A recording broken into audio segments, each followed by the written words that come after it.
sebelumnya, mari kita berdoa. Bapa kami yang di surga, terima kasih untuk waktu kami untuk merenungkan firman-Mu yang tertulis dalam Alkitab kami. Pimpinlah hati kami Tuhan, di dalam nama Tuhan Yesus. Amin. Kita membaca dari Yesaya 53 ayat yang keempat sampai yang keenam.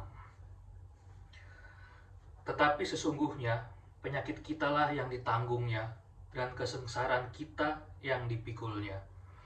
Padahal kita mengira dia kena tulah, dipukul dan ditindas Allah. Tetapi dia tertikam oleh karena pemberontakan kita. Dia diremukkan oleh karena kejahatan kita.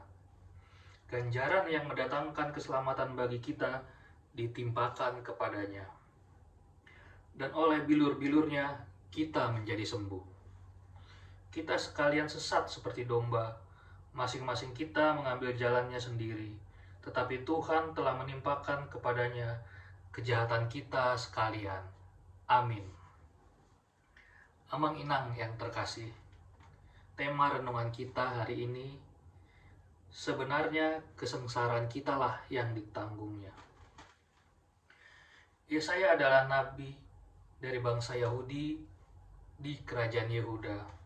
Dia berkarya kurang lebih 40 tahun, sekitar pertengahan abad ke-8. Yesaya banyak bernubuat tentang kedatangan Tuhan.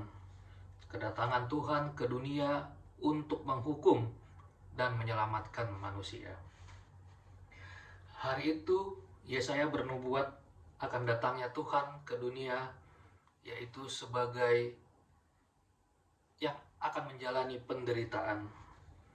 Tuhan akan menanggung penderitaan akibat dosa manusia. Kenapa?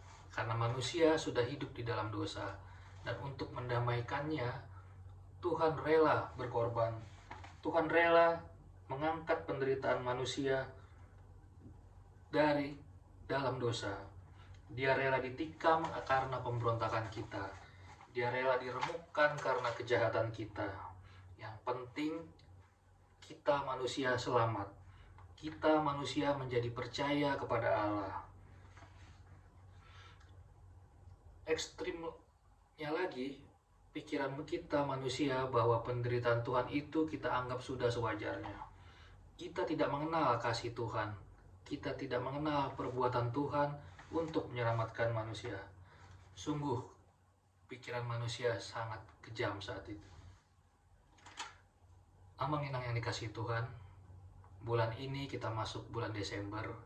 Kita merayakan Natal. Kita merayakan hari kelahiran Tuhan Yesus. Berbagai ucapan syukur dan sukacita untuk merayakan kedatangan Tuhan. Kadang sedikit dengan hingar-bingar. Tidak ada yang salah dengan hal itu. Kita ingat cerita Marta dan Maria yang menyeka kaki Tuhan Yesus dengan minyak narwastu. Sungguh memuliakan Tuhan.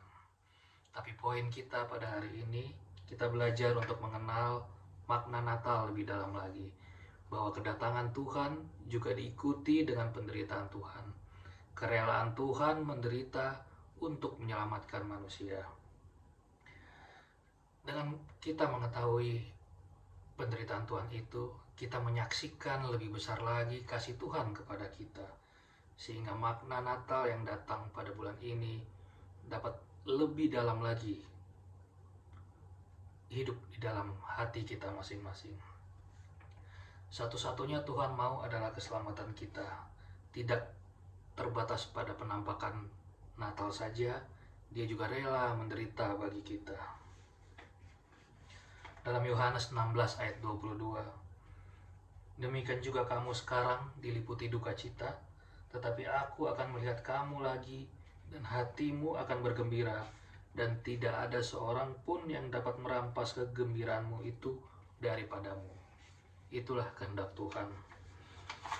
Bapak Amang Inang yang dikasihi Tuhan, demikian hari ini melalui Yesaya 53 ayat 4-6 ini memanggil kita untuk mengenal makna Natal yang lebih dalam. Kita tidak lagi menyangka Tuhan menderita karena sudah sewajarnya atau karena hukuman Allah. Tapi kita harus sadar bahwa penderitaan Tuhan adalah untuk kita. Natal yang diikuti penderitaan semuanya untuk kita. Kita mengenal kasih Tuhan kepada kita lebih dalam lagi. Jadi sebenarnya kesengsaraan kitalah yang dipikulnya. Puji dan syukur kepada Tuhan. Selanjutnya, berbuatlah untuk Kristus. Tuhan Yesus menyertai kita. Amin. Mari kita bersatu di dalam doa. Bapa kami yang di surga, terima kasih Tuhan atas firman Tuhan malam ini. Terima kasih kami boleh diingatkan Tuhan agar kami mengenal perbuatan dan penderitaan Tuhan atas kedatangan Tuhan, atas rela hati Tuhan menjalani semuanya, sehingga kami hari ini mengenal makna Natal yang lebih dalam lagi. Kami mohon ampun atas segala dosa dan kesalahan kami. Terima kasih Tuhan untuk berkat yang sudah Tuhan berikan, kesehatan dan penyertaan Tuhan kepada kami dan keluarga kami. Tuntun kami selalu Tuhan, kepada Tuhan saja kami berserah. Di dalam nama Tuhan Yesus, amin.